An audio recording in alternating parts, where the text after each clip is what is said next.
Face à la situation financière difficile que traverse le Niger depuis l'annonce des sanctions de la CEDEAO en raison du renversement, les autorités au pouvoir ont annoncé une série de mesures visant à atténuer les pressions budgétaires et à mobiliser les ressources financières afin de répondre aux besoins urgents du pays. Selon un rapport de politique monétaire de la BEAC, l'activité bancaire dans la zone CEMAC, Cameroun, Gabon, Congo, Tchad, Guinée équatoriale, République centrafricaine a affiché un excédent de 7 684 milliards de francs CFA, en hausse de 2 360 milliards par rapport au niveau à fin avril 2022. En Angola, le président João Lourenço a approuvé un prêt de 2,7 milliards de francs CFA pour financer des projets dans les secteurs des travaux publics, de l'énergie, des ressources naturelles, de l'éducation, de l'agriculture et l'agroalimentaire, de l'eau et de l'assainissement.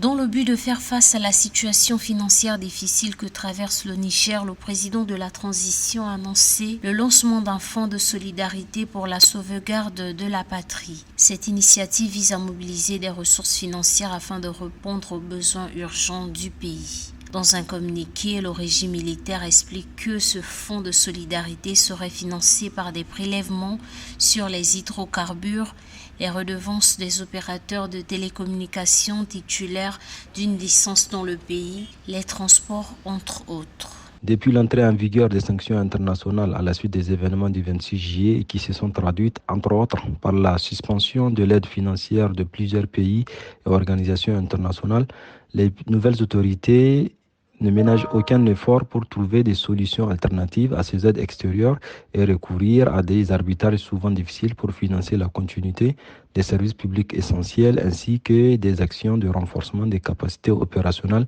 des forces de défense et de sécurité engagées dans la lutte contre le terrorisme et l'insécurité. Un prélèvement de 10 francs CFA sur les tickets de transport terrestre et des péages routiers ainsi qu'un prélèvement de 1000 francs CFA sur les tickets de transport aérien, un prélèvement de 10 francs CFA sur chaque appel et chaque souscription au forfait Internet par consentement du consommateur, un prélèvement de 10% sur la taxe sur les nuitées d'hôtel, précise la presse locale. Des contributions volontaires financières ou en nature sont aussi attendues des populations, des entreprises, des ONG, des associations, des projets, des programmes de développement. Si la mobilisation des ressources intérieures est un enjeu capital pour le financement de ces services et actions, il n'en demeure pas moins que la faiblesse des recettes fiscales et non fiscales collectées en interne, en raison du blocus économique qui continue de peser sur le pays, conduit ces nouvelles autorités à faire preuve d'ingéniosité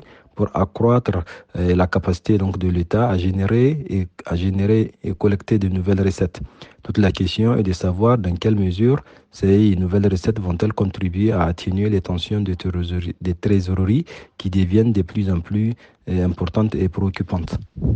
Cette annonce fait suite à la révision à la baisse du budget de l'État à 40% le 8 octobre 2023. Depuis la prise de pouvoir des militaires le 26 juillet 2023, après le renversement du président élu Mohamed Bazoum, le Niger fait face à des sanctions imposées par la CEDEAO depuis le 30 juillet 2023.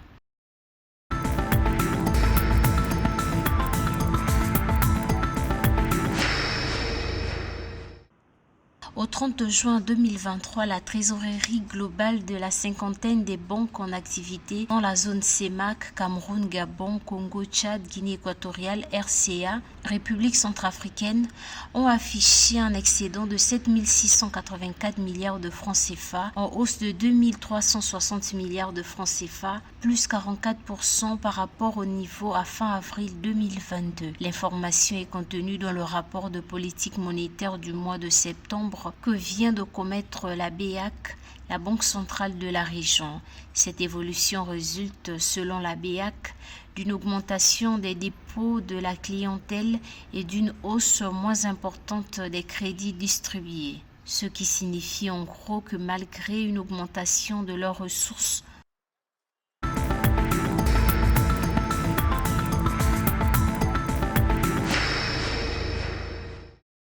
Un prêt de 2,7 milliards de dollars a été approuvé par le président angolais João Lourenço pour financer des projets des infrastructures et des services, révèlent les médias locaux.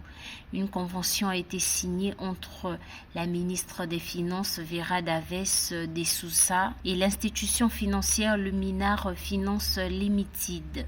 Les fonds serviront à financer les secteurs des travaux publics, de l'énergie, des ressources naturelles, de l'éducation, de l'agriculture et de l'agroalimentaire, de l'eau, de l'assainissement, de la technologie et de la communication, de l'immobilier, de la santé et du développement économique.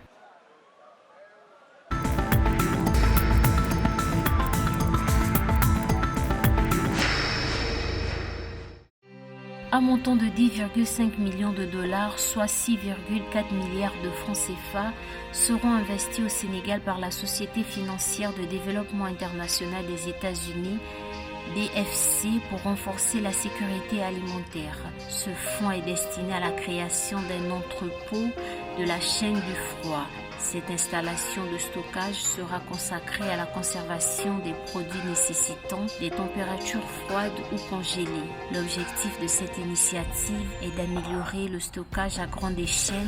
des denrées périssables et des produits pharmaceutiques. Cette nouvelle installation contribuera à prolonger la durée de vie des produits de santé. En outre, elle permettra de réduire le gaspillage alimentaire, une situation qui affecte les revenus des petits agriculteurs.